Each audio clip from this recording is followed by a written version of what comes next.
Respecto a la inmigración, que también, bueno, hemos visto que ya Donald Trump lleva pocos días de haber asumido y ha tomado medidas concretas, ya ha mandado algunos aviones a Colombia, a Brasil, con deportados. ¿Cómo ves esa idea para poder aplicarla en un eventual gobierno tuyo? Bueno, es lo que corresponde. Entra por la puerta, no por la ventana. Si vas a venir a Chile, entra con tus papeles en regla, no por la ventana. No abuses de la confianza de los chilenos. Nico, ¿qué capítulo tenemos hoy?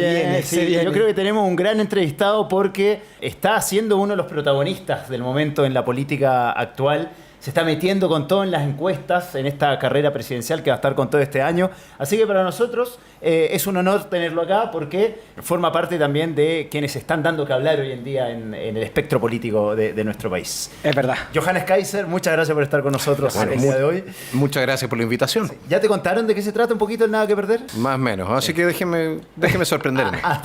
Hay varios Ustedes disparan, yo respondo. Usted responde. Vamos a dar un adelanto, que es primera vez, hemos tenido otros políticos acá, pero es primera vez que al político, el jefe de comunicaciones, lo deja solo, lo deja libre. Es verdad, Todas las otras veces hemos tenido a los jefes de comunicaciones bien atentos al lado. Es que no sirve nada que se queden aquí, pues yo hablo mis leceras igual. Bueno, o te tienen mucha confianza. Bueno, eso podría ser. Porque tuvimos a Evelyn Matei, a Tomás Sí. Bodanovich, siempre con su respectivo encargado de Tal prensa, cual, sí. poniendo mucho ojo a lo que decían. Acá te dejaron solo. O sea, cada uno con su comisario político, ¿qué? Claro. Menos nosotros que, como libertarios, somos libres. También puede decir lo que quieres. ¿Cómo estás, Johannes? Bien, Sí. la verdad que mucho trabajo, hemos tenido, o estamos celebrando pequeños triunfos parciales, y vamos a ver cómo sigue la primera división nomás. ¿Y cuáles son esos triunfos? La semana pasada anunciamos que habíamos logrado las firmas para constituirnos en 13 regiones, 22.000 firmas. Al mismo día estábamos con 30.000 en el CERVEL, es decir, habíamos ingresado 22.000, pero ya teníamos 30.000 una semana después de ingresarla. Vamos a ver cuál es el resultado de esta semana, o sea, cuántos militantes nuevos hemos conseguido. Queremos alcanzar o queremos ser el partido más grande de la derecha en militantes en una primera instancia y después ser el partido más grande de Chile. El partido más grande de Chile. Así es. Es ambicioso el proyecto. Vamos por el Frente Amplio. Oye, antes de hablar más de política, Johannes, estaba viendo acá un poquito el currículum. Johannes Maximilian Kaiser, dime si lo digo bien, Barents von Hohenhagen. Está cerca, no tuviste tantos problemas como el secretario de la Cámara, pero va por ahí. Lo tuve en tu perfecto alemán. Da, claro, en ruso. Johannes Maximilian Kaiser Barents von Hohenhagen. ¿Estuve bien? Cerca. ¿Cómo sería?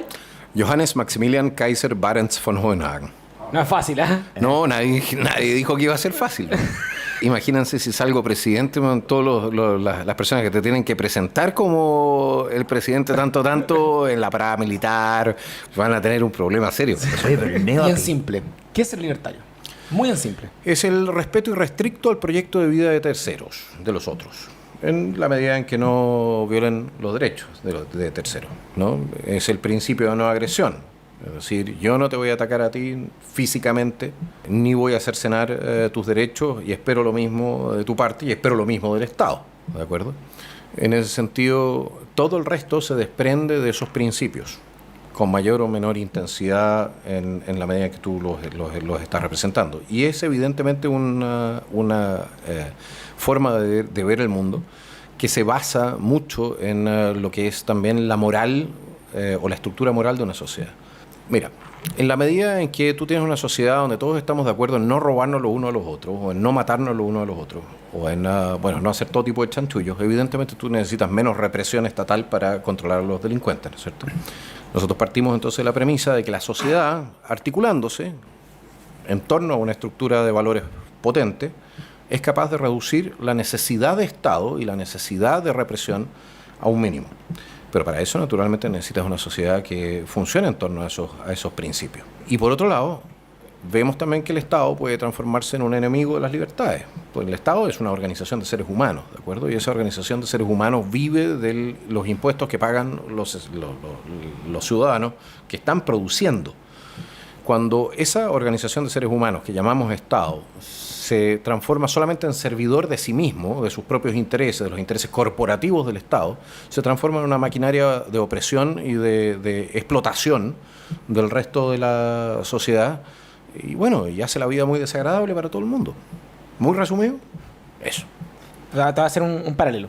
¿Por qué contratar a alguien para organizar un matrimonio que no cree en el matrimonio, ni es casado, y le cargan los matrimonios? ¿Por qué entregarle el poder del Estado, el aparataje estatal, a alguien que está en contra del funcionamiento del Estado? Bueno, en primer lugar, si el tipo hace los mejores matrimonios, yo igual lo contrato, ¿no es cierto? Eso es lo primero. En segundo lugar, porque no puedes compararlo necesariamente. El Estado efectivamente tiene misiones. Yo no soy un anarquista, soy minarquista. Mina, eso me interesó. Los minarquistas son los que quieren el Estado lo más pequeño posible. Y las tareas del Estado son la defensa, la seguridad, la justicia. Y evidentemente que tiene que cumplir por lo menos con esas tareas. Y tiene que cumplir bien con esas tareas. Porque de otra manera la vida social se hace imposible también. ¿Ya? O se hace muy difícil. Por otro lado, hay otras tareas que le han ido asignando al Estado que las hace pésimo. Y nosotros creemos que de la mano de una buena gestión, transformando también la lógica con que funciona el Estado, podemos entonces devolverle a la gente más autonomía y más libertad respecto del aparato estatal. Que tú no tengas que estar todo el rato pidiendo permiso para hacer todo tipo de cosas. Si al final el Estado se supone que es nuestro sirviente, no es nuestro patrón, no es nuestro papá, no es el que tiene que decidir cómo vas a vivir. Nosotros no nos metemos en tu billetera, no nos metemos en tu cama, no nos metemos en tu iglesia, no nos metemos en tu colegio. Lleva tu vida como tú consideres mejor, educa a tus hijos como tú consideres mejor. ¿Por qué no? Tú eres un ser humano adulto, eres ciudadano, con ello el patrón, supuestamente. Los políticos no somos los patrones, no debiésemos serlo. Somos los empleados. Entonces, cuando tú tienes un Estado al cual tú para hacer cualquier cosa le tienes que pedir permiso, bueno, en la práctica estás reemplazando a tu papá y te transformas y infantilizas a toda la sociedad. ¿Y quién gana con esto? Bueno, los que tienen el poder. Nosotros somos muy críticos del poder, ¿ya? Creemos que el poder tiene que estar guardado en una caja, ¿de acuerdo? Lo sacas cuando es necesario, pero no tiene que estar permanentemente siendo aplicado sobre hombres y mujeres libres. Dale libertad a la gente y te vas a dar cuenta cómo las cosas empiezan a mejorar. Porque la gente empieza a solucionar sus propios problemas. Si tú vas a esperar que un burócrata se mueva para solucionarte los problemas, bueno, el problema va a estar ahí para siempre. Y en ese sentido, Johannes, la sociedad chilena está muy oprimida por el rol del Estado. Bueno, date cuenta de lo siguiente. Hoy en día, si encuentran una tapita de Coca-Cola de hace 50 años atrás en una construcción, paralizan la construcción. Evidentemente que no es un estado deseable. Tú ves el sistema educacional y es un desastre. Es un desastre por donde lo veas. Y nosotros no estamos compitiendo dentro de Chile. Cuando el señor Eizaguirre hablaba de bajar a los niños los patines, olvidaba que nosotros estamos compitiendo con los coreanos, estamos compitiendo con los chinos, estamos compitiendo con los vietnamitas, con los europeos. Y ellos a los 7 años ya están trabajando. No, olvídate, sobre todo en Bangladesh. Ya, pero nosotros tenemos que cambiar la lógica donde están funcionando las cosas. Si el Estado, como ente rector de la economía, es un fracaso, y como ente rector de la salud ha sido un fracaso, y como ente rector de la educación ha sido un fracaso, y va a seguir siendo un fracaso, y no importa cuánta plata más le meta, porque hemos duplicado la cantidad de recursos para todos esos campos, y sin embargo, ahí tiene, es un desastre. Y de hecho la educación hoy día con mucho más plata es mucho peor que hace 15 años atrás con menos plata. Entonces, ¿cómo lo hacemos mejor? Bueno, una aproximación nuestra es permitir, por ejemplo, la autogestión de los colegios. Sacar a toda la burocracia de entre medio, entregarle a cooperativas de profesores, por ejemplo, la gestión de sus propios colegios, dejar una superintendencia para chequear que las cuestiones funcionen bien, entregarle a los padres el derecho a tener una voz decisiva en lo que van a aprender los niños en los colegios, que van a ser públicos, van a seguir siendo educación pública, pero sin tener todo el aparato estatal encima, y eliminar la tómbola, y premiar a los colegios por los alumnos con peores rendimientos, pero que mejoren sus rendimientos. ¿Para qué? Para no incentivar al sacar a los malos alumnos y dejarlos fuera de los establecimientos. Claro. ¿Me explico? Tienes que generar un incentivo inverso. Es decir, si tú ayudas a esos niños a tener mejores rendimientos, los van a tomar igual, incluso los van a buscar. Y van a mejorar sus proyectos educativos para poder hacerse cargo de esos niños. Lo que nosotros tenemos en este momento es un plan que supuestamente funciona para todos. Bueno, y resulta que no funciona para nadie. Johannes, tú viviste un tiempo en Europa y uno tiene ese paradigma europeo de la mayoría de los países de Europa Occidental, donde uno dice, bueno, uno va a Alemania y las cosas funcionan perfecto. ¿En qué sentido? Porque ahora no llegan ni siquiera los trenes puntuales. No llegan los trenes. Bueno, yo se han estuve en arruinado. Alemania hace poquito y Han parecía que funcionaba todo bastante bien. Sí, pero en comparación con nosotros, pero han arruinado. Si tú hubieses conocido a Alemania hace 20 años atrás, te darías cuenta cómo se ha ido degradando el sistema. El tema es el siguiente. Las sociedades como Japón, Alemania, Austria, Inglaterra, Francia, etcétera, son sociedades de alta confianza, ¿de acuerdo? En la medida que tú vas destruyendo esas altas confianzas, destruyes también el funcionamiento del sistema. En la medida que ha habido una inmigración masiva de personas, de países que tienen bajos niveles de confianza interpersonal, eso ha tenido un impacto en estas naciones. Y por lo demás, tú tienes un problema que nosotros en Chile tenemos agudizado al doble prácticamente, que es el tema del reemplazo demográfico. Nosotros tenemos 0,88 niños por... o sea, la tasa de reemplazo es 0,88. Tú necesitas 2,24 para mantener solamente la población. Es decir, que los niveles de envejecimiento de Chile son dramáticos y pueden hacer implosionar nuestra sociedad en no más de 30, 40 años. O sea, olvídense lo que va a hacer, qué reforma de pensiones, nada, olvídense de todo el sistema económico si nosotros no somos capaces de revertir la tendencia de tener una base de jóvenes tanto más chica que la de viejos. O sea, hay que ponerse a darle como loco. A reproducirse rápidamente. Tienes que generar las condiciones para que eso sea posible. Eso significa que necesitáis vivienda, tenéis un déficit de 700.000 viviendas. ¿Ya? Necesitáis que los jóvenes efectivamente puedan ganar las lucas necesarias como para poder fundar una familia. Y tienes que impulsar también, y me voy a disculpar, pero a los hombres en este país a asumir responsabilidades. Si hay una relación, asume responsabilidad. Pero, Johannes, ¿cuál crees que es la razón hoy en día en la sociedad chilena para que tanto una mujer como un hombre decidan no tener hijos? Yo creo que hay presiones financieras que sin duda son relevantes. Hoy en día el tema financiero, el tema de espacio también para poder tener niños se hace cada vez más difícil. Trata de arrendar una casa con más de 2 habitaciones, está todo impagable. Sí. Eso es por un lado, y por otro lado también se ha convencido a la gente de que el éxito económico es prácticamente lo único que vale en este país. Si no tenéis plata, entonces no eres nadie. Y la verdad es que no hay nada más triste que una persona que tiene mucha plata y está solo y está viejo.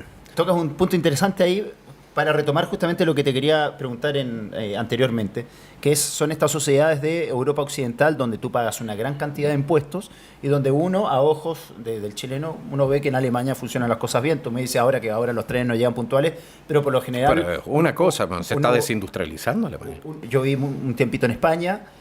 Tal vez no es el país más rico de Europa, pero dentro de todo uno ve que, si lo comparamos con nuestra sociedad, uno lo ve que es un país seguro, uno lo ve un país que donde yo tengo amigos que vienen ahí y me dicen, me sacan la mitad de sueldo en impuestos, pero mis amigos pueden mandar a su hijo a una escuela pública donde reciben una buena educación, etcétera, en salud, etcétera. Una sociedad así es solamente realizable cuando tenemos ese alto nivel de confianza, es decir, cuando tenemos una sociedad honesta y un aparato estatal que funciona bien. Es que no puedes tener un aparato estatal que funciona bien, sobre todo uno grande, si tú tienes una sociedad que en principio no cumple con ciertos principios de honestidad. Y en nuestro país nosotros hemos ido perdiendo ese capital cultural. Lo hemos ido perdiendo. Y tú lo ves en todos lados. Y más allá, la criminalidad también es la consecuencia del derrumbe de lo que son estructuras valóricas generalizadas. Si tú no podés dejar una bicicleta amarrada a un poste porque se roban la bicicleta, la cadena y el poste, ya, pues te ríes, pero es cierto. Y te pasa en las oficinas donde se pelan el papel confort el buen que se pela el papel confort, ponlo a cargo de Hacienda, a ver qué va a pasar con la plata de Hacienda. Si estáis dispuesto a entregar tu honor, ¿ya? Tu decencia, porque te pelaste un papel confort, ¿qué hay que hacer cuando tengáis una disposición, no sé, pues 1.000 millones de pesos y tenéis que administrarlo? Si tú tenés una sociedad que entra en esa lógica, tenés un problema serio. ¿No tenemos solución entonces, Johannes? No, sí la tiene. Gracias a Dios, Chile es mayoritariamente un país decente, de gente decente, ¿ya? Que no anda robándole al resto. Pero tenemos que también generar las condiciones para que aquellos que efectivamente le hacen daño a sus semejantes, para beneficio propio, sean sancionados. Si no lo tienes, y en este momento la verdad es que sale bastante gratis el ser un fresco, pero si no lo tienes no vas a poder generar esos niveles de confianza que necesitas. ¿A quién le ha salido gratis ser un fresco? Aparte de todo el sistema político. Pero pensemos en una persona, porque no sé si... pero es que las cosas empiezan, si los pescados empiezan a podrirse por la cabeza. Te recuerdo que en 1992-93 tuvimos uno de los primeros grandes escándalos de la vuelta a la democracia. tuvimos el caso de la refinería de Concón, donde se gastaron supuestamente, creo que fueron $3 millones de la época en un desmalezado. 3 años después hubo condena a 30 años de pena a 30 días de pena remitida, cuestiones por el estilo. Cuando tú tenés ese tipo de señales, ¿qué es lo que queda para el resto cuando tú a gente que, me acuerdo todavía cuando creo que se pelaron $1.000 millones, una cosa así, ¿ya?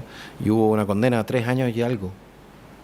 No, esto va en el pelo. Si tú a la gente que tiene poder no la sancionas con más dureza incluso que aquellos que no lo tienen, entonces la gente en general dice, bueno, si todos están robando, pues yo también. Tienes que empezar por sancionar a aquellos que tienen poder cuando hacen las cosas mal. Y es por eso el tema ahora con la compra de la casa de Allende. No corresponde. Johannes, ¿te consideras el Javier Milei chileno? No creo ser el Javier Milei chileno. Javier Milei es una figura que solamente podía crecer en Argentina, por lo demás. Es propio del carácter del argentino y es la consecuencia del desastre argentino. Creo que cada país tiene sus propios referentes políticos, y el hecho de que yo en este momento esté creciendo tiene que ver con las demandas propias del pueblo de Chile, que no necesariamente son las mismas que se producen o la situación que se estaba enfrentando en Argentina. Ahora, compartimos ciertos principios, sin duda, compartimos ciertas ideas políticas, pero ser el Javier Milei sería como preguntarle a Javier Milei si él es el Hernán Vigi argentino. No tengo idea. También me explico, o el Margaret Thatcher argentino, para ser bien ofensivo. Porque al final lo que están haciendo es trabajar con el mismo set de ideas que efectivamente funcionan para recuperar un país. ¿Pero tienes línea directa con él? No. ¿No tienes línea? No. ¿Sí? ¿Y con gente de su círculo más cercano? Bueno, mi hermano Axel. Porque el proyecto me imagino que es bien parecido, ¿no? O sea, en cuanto a ideas, a cuanto a bases. Pero no te olvides de una cosa. Yo aquí estoy candidateándome a presidente de Chile. Y más allá de que tengamos comunidad de ideas en ciertas materias, no hay que olvidar de que los intereses permanentes de Chile, los intereses permanentes de Argentina están conflictuados en razón de lo que es nuestro tema limítrofe y el tema antártico, el tema de la plataforma continental.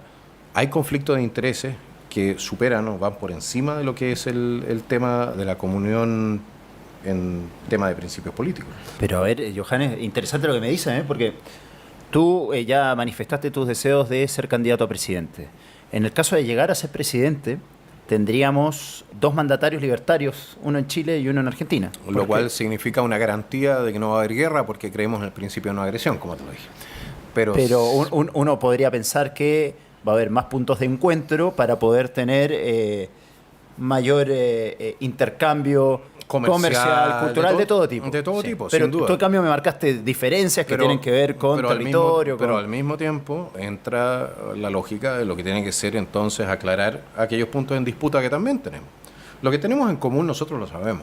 Sabemos que nos gusta el libre comercio, sabemos que nos gusta entonces ver enriquecerse a las naciones, sabemos que queremos un Estado más pequeño. Ahora, eso no significa que no tengamos 2 estados, y tenemos 2 estados que están destinados a convivir para siempre, ¿ya? Pero que tienen ciertas dificultades que tienen que ser aclaradas para que el resto de los temas, de los puntos y el resto de los temas también puedan avanzar de manera productiva. Yo personalmente no lo veo como una incompatibilidad, pero siempre tener presente pero marcaste un punto de inflexión ahí. Pero siempre, es que tienes que tenerlo presente.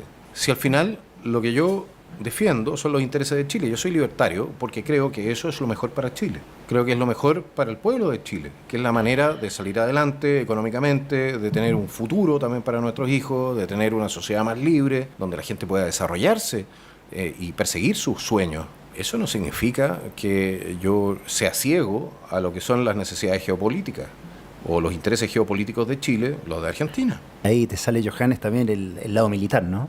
No, si no es un tema militar. Es un tema de proyección. Si tú piensas, nosotros tenemos, sobre la Antártica, tenemos 3 países que están pidiendo prácticamente lo mismo. Y el Tratado Antártico se descongela, valga la redundancia, en como 20, 25 años más. Son Inglaterra, Argentina y nosotros. Ese tema hay que aclararlo. Si no vaya a tener un conflicto. El tema con los conflictos es que se producen cuando tú no has aclarado las diferencias en un momento en que podías aclararla de manera razonable.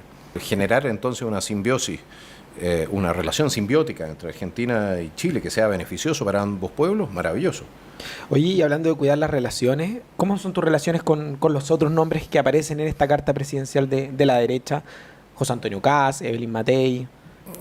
Yo no tengo relaciones personales con ellos en ese sentido. Entonces, estamos corriendo la carrera, pero no necesariamente es un tema personal. Para mí, en política, la pelota no se ensucia. Puedo tener diferencias, y tengo diferencias muy importantes con Evelyn Matei en materia política, tengo menos diferencias con José Antonio, pero en este momento estamos proponiendo nosotros una forma de ver el mundo que sin duda es bastante novedosa también en Chile. Y esa es la que estamos proponiéndole a la gente. ¿Y qué diferencia hay entre tus propuestas o tu visión respecto a la de José Antonio Kast? Bueno, en materia de política interna, él es más conservador que nosotros, ¿ya? Yo creo en ir limitando la capacidad del Estado de intervenir en la vida de las personas. Los conservadores en general creen que el Estado tiene un rol que cumplir en la educación de los adultos en la práctica, ¿ya? Yo creo que eso es tarea de la sociedad civil, yo creo que eso es tarea de las iglesias, yo creo que eso es tarea de los colegios, de los colegios controlados por los mismos padres.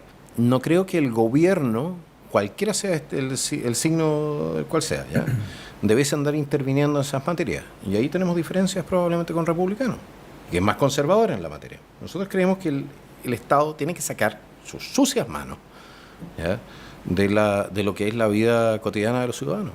Johannes, volviendo por ejemplo a la comparación que se hace con Javier Milei, Milei hizo un trabajo en la juventud argentina que es materia de estudio, ¿no?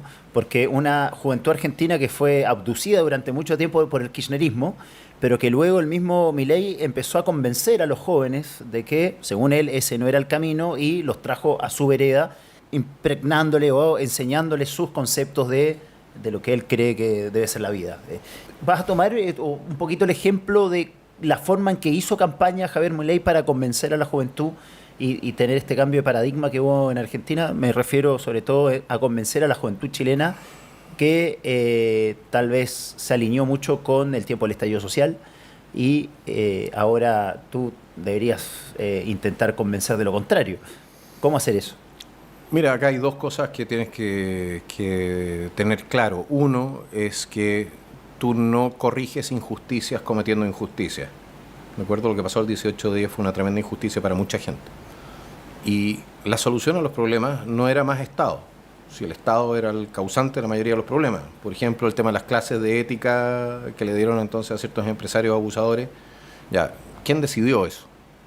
El Estado, a través de su poder judicial. Explicarle a los jóvenes que tú solamente puedes desarrollarte y perseguir tus sueños y llegar ahí donde tú quieres, ahí donde tú eres libre. Si tú tienes un Estado que decide todo por ti o que pone demasiadas trabas en tu camino, no vas a llegar a donde tu potencial te permite llegar. Y como no vas a llegar a donde tu potencial te permite llegar, el país no va a llegar al lugar donde puede llegar. Porque sumados es el resultado. La solución a los problemas de abuso pasan muchas veces, sí, por la corrección de lo que hace el Estado, pero no por quemar el negocio de la esquina, no por obligar a la gente o violentarla, obligándola a bailar para pasar por alguna parte, no por agredir a la gente en su fuero íntimo o en sus convicciones o en su religión, como pasó con tanta iglesia quemada. No pasa por eso. ¿Cómo va a salir algo bueno de algo malo? Pero desde el 18 de octubre, ¿tú sientes que no hubo nada bueno? Nada. Nada. Yo creo que hubo un abuso. Pero hubo 1 millón de personas en las calles. Sí. Y ese millón de personas es uno de cada 20 chilenos promedio. No era 1 millón, pero bueno, está bien. 600.000. Entonces, uno de cada 40 personas. No eran 600.000 personas malas, ¿cachai? Nadie dice que las personas hayan sido malas. Digo que hicieron cosas malas. Pero que hubo gente que hizo cosas malas. Sí, claro, pero no el total. Pero, o sea, pero algo a ver, de... un momento, yo me acuerdo todavía de la encuesta CADEM cuando el 70-80% de este país respaldaba la violencia para alcanzar ciertos objetivos. Nosotros, si tú tienes ese nivel de respaldo a la violencia, tú tienes un problema serio en el país. No tenéis cómo... El sistema democrático estuvo así de caerse. Así. Entonces tenemos que tener también la visión de qué tan responsables somos por lo que hacemos. Sí, tú puedes estar enojado. Por ejemplo... yo ahora estoy en contacto estoy creando una comisión investigadora por el tema de los TAC, que me ha resultado bastante difícil conseguir firmas para la comisión investigadora por la renovación de los contratos. ¿Ya? Primero tenés que saber qué es lo que no está funcionando, qué es lo que está pasando. Bueno, si tú te vas a alzar contra el problema del TAC, no tiene ningún sentido que lo hagas violentamente contra cualquier tipo que no tiene nada que ver con el cuento. ¿Qué tiene que ver, por ejemplo, el tema de la colusión del confort con quemar las estaciones del metro? ¿Ya? O destruir las paradas de micro, o quemar micro, o que el capitalismo y la cuestión, claro, porque al capitalista le duele mucho cuando le quemáis la estación de metro, porque anda en metro todos los días, ¿no es cierto? Señor Luxich probablemente no podía llegar a su pega porque no lo dejaban andar en metro. Un dedo de frente. Un dedo de frente. Si tú quieres efectivamente que las cosas cambien para bien, entonces tienes que ir y protestar ante quién es responsable. ¿Quién es responsable? Bueno, el Ejecutivo evidentemente es responsable muchas veces, pero muchas veces también es el Poder Judicial y muchas veces es la propia gente. Cuando eligen a gente que no es correcta una y otra vez a los mismos cargos. Tú no podés quejarte de la corrupción en la política cuando eliges a políticos que han aparecido en más de un caso de corrupción y los vuelven a elegir después. Si tú como ciudadano no te haces cargo de tu responsabilidad como patrón, ¿ya? Si tú no te haces cargo como patrón de lo que hacen tus empleados y los despedís después de 4 años si hacen las cosas mal, bueno, después no te podés quejar si las consecuencias son malas, si hacen una mala gestión. Si es por eso que ser ciudadano es una pega, es un trabajo. Si el derecho a voto no es solamente un derecho, es una obligación a informarte, a mantenerte al día de qué es lo que hace tu parlamentario, de si estáis de acuerdo, no estáis de acuerdo, de cómo vota, de cómo se comporta. Entonces, si el tipo no se está comportando como corresponde, cámbialo. Cámbialo. Si lo decía, creo que Bernard Shaw, ¿ya? Que era un escritor inglés, decía que los políticos y los pañales hay que cambiarlo bastante seguido por las mismas razones. Tienes que tener un ojo puesto en lo que hacen tus representantes. ¿Existe el mundo perfecto o no existe el mundo perfecto? ¿Ya? Todo el mundo tiene demandas, todo el mundo cree que sus demandas son las más importantes. Pero no puedes enojarte con la vida, man, porque resulta de que, o con toda la sociedad, porque resulta, man, de que las cosas no son como te parecen. Tienes que trabajar para cambiarlas, pero trabajar no significa, ok, ¿tú crees que el sistema de salud es malo? Perfecto, hay problemas sistémicos que puedes cambiar. Pero ¿sabes qué otra cosa puedes cambiar? Puedes participar, puedes ir a aprender medicina, ya sea como enfermería, lo que fuera, y comprometerte con el tema. Pero muchas veces la gente también dice, ¿sabes qué más? Yo quiero las cosas hechas. Y nosotros como sociedad tenemos que aprender de que nuestro involucramiento, o sea, el hay que hacer, me tiene chato. Este es el país de los hay que. Y todo el mundo tiene ideas brillantes, pero a la hora de hacer el esfuerzo, hay menos gente que está dispuesta a hacer el esfuerzo. Johannes, yo te preguntaba recién si tú eras el Javier Milei chileno. Me faltó preguntarte si te consideras tal vez el Donald Trump chileno. No, Donald Trump, en primer lugar, eso sería como, o sea, Estados Unidos, bueno, es un elefante en el planeta. Nosotros tenemos menos población que Nueva York. Desde esa perspectiva, no. Sí hay cosas que probablemente, o problemáticas comunes que se enfrentan de manera similar. El tema migratorio es un tema y es un problema.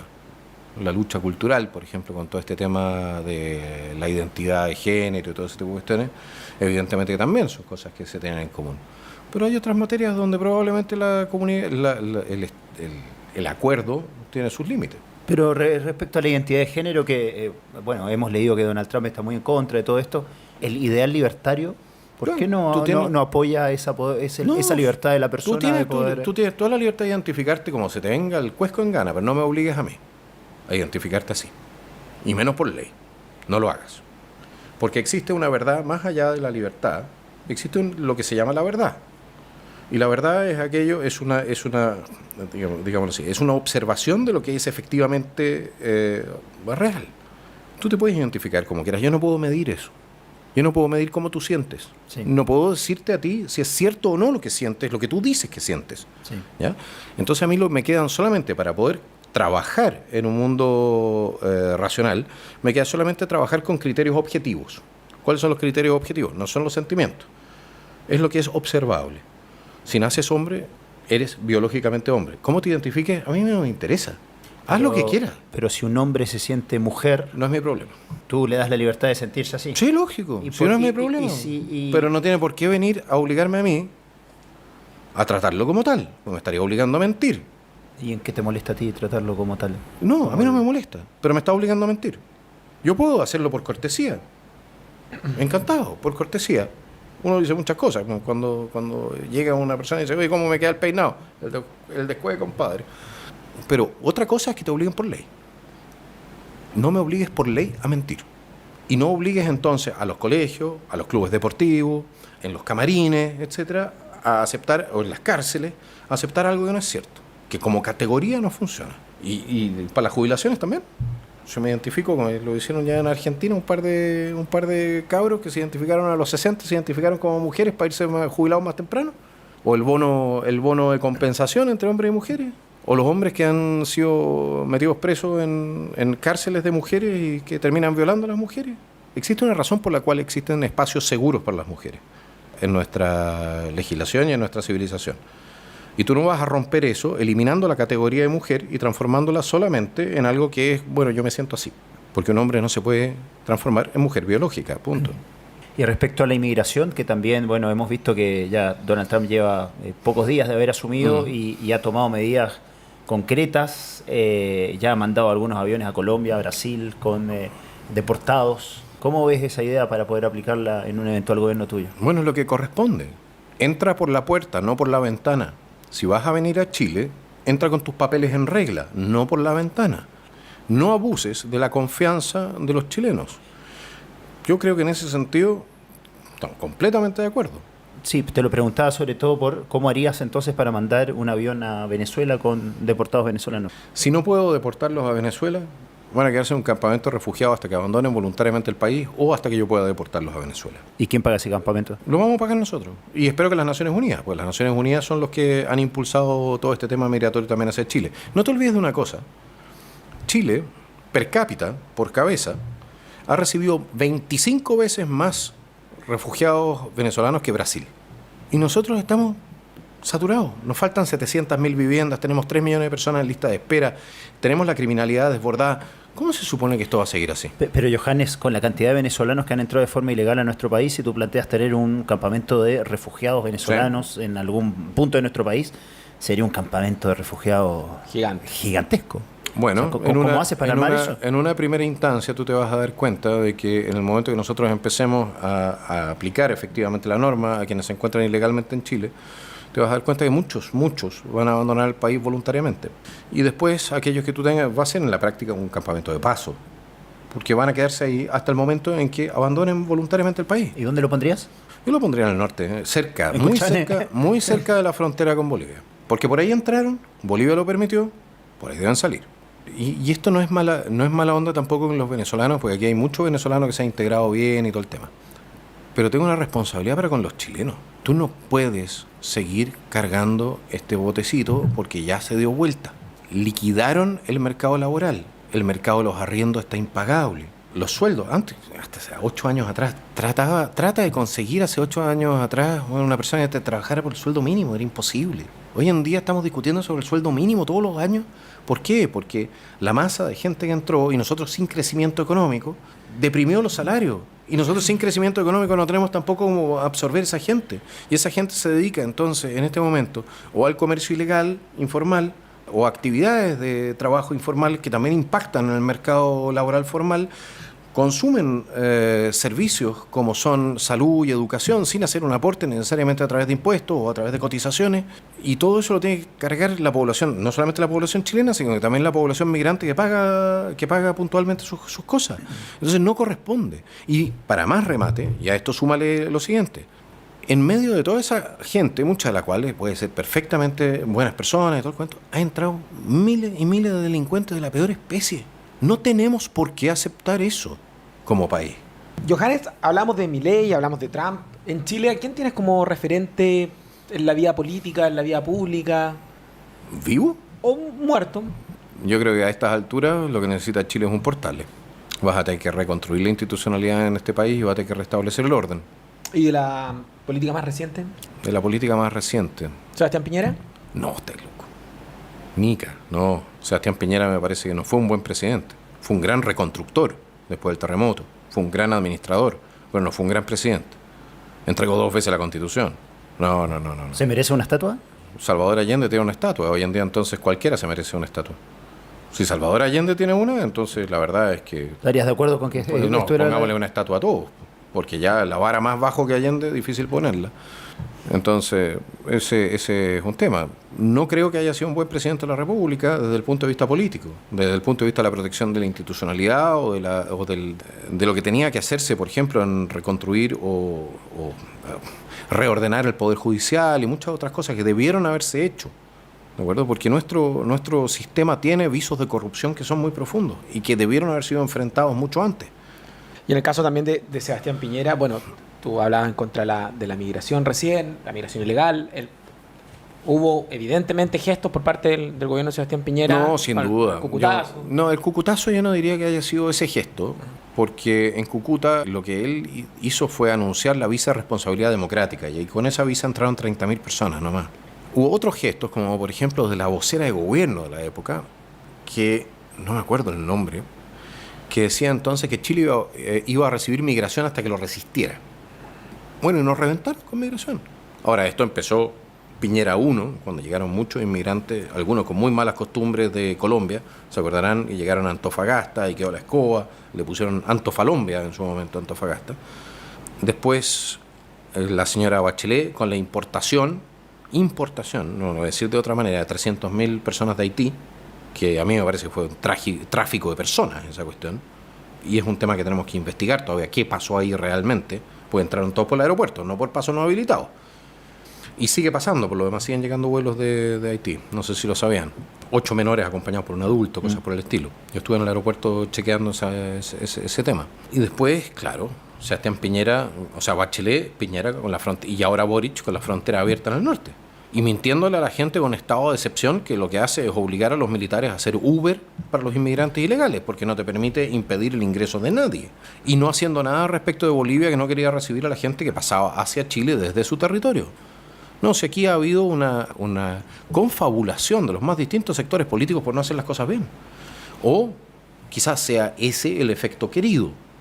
Porque cuando tienes 3 gobiernos que hacen más o menos lo mismo, quizás sea esa la política que quieren que entre inmigración ilegal por...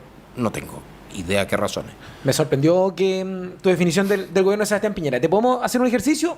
Una palabra, cada uno de los gobiernos democráticos desde el fin de la dictadura, el gobierno de Patricio Aylwin. Una palabra. O idea corta. El fracaso de la reconciliación. Eduardo Frei. Buena administración. Ricardo Lagos. Ricardo Lagos. El presidente de los empresarios. Michelle Bachelet 1.